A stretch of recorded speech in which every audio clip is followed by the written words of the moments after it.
Баршаңызға қайырлы күн. Сіздермен бірге осындай дәмді, жұмсақ пирожки әзірлейтін боламын. Бізге керекті жылы су, тұз, құмшекер, дрожж,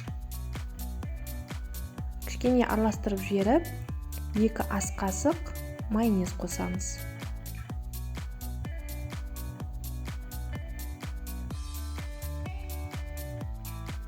Жақсылап араластырып алып, үстінен ұнымызды саламыз. Жұмсақ қамыр қылып илейміз.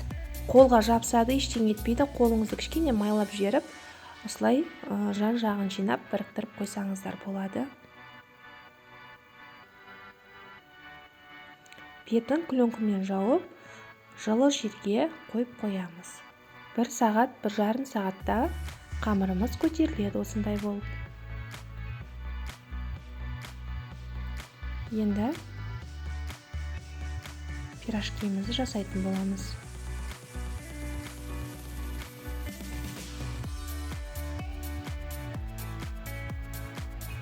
Дастарханымызды кішкене майлап алып, қамырдан кішкене алып, зуалалаған секілді етіп, домалақтап, үстін басып, ортасын салман сасаңыздар болады. Маған негізі бұлай ыңғайсыз, өйткені салман саған кезде жабыстырғанда бірікпей қалады.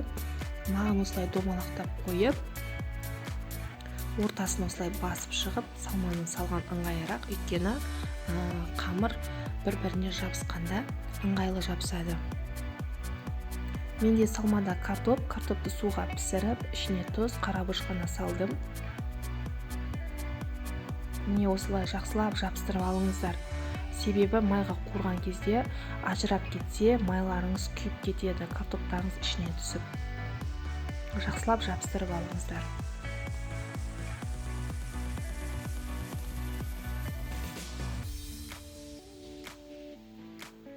Осылай етіп, ортасына қолмен басып, картоп салған ыңғайырақ тез жабысады.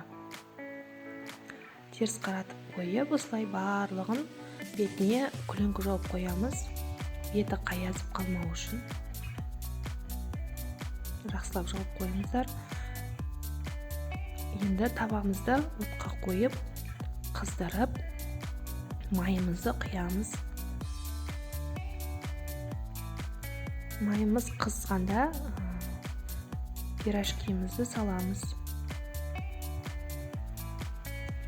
Отымыз орташа отта болсын, пирожки салған кезде, себебі қатты отқа қойсаңыздар, тезірек пісіп, ортасы шикі болып күйіп кетеді.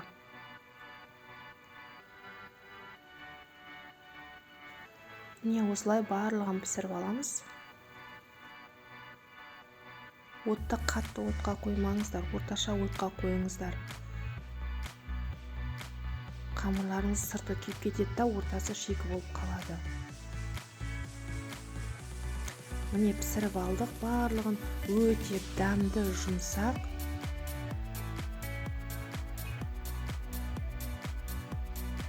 Салмасын өздеріңіз қалауларыңызша істесеңіздер болады. Картопқа пияз қосып та істесеңіздер болады. Видео ұнаса лайк, комментарий қалдыруды ұмытпаңыздар. Қоңыраушаны басып қойыңыздар.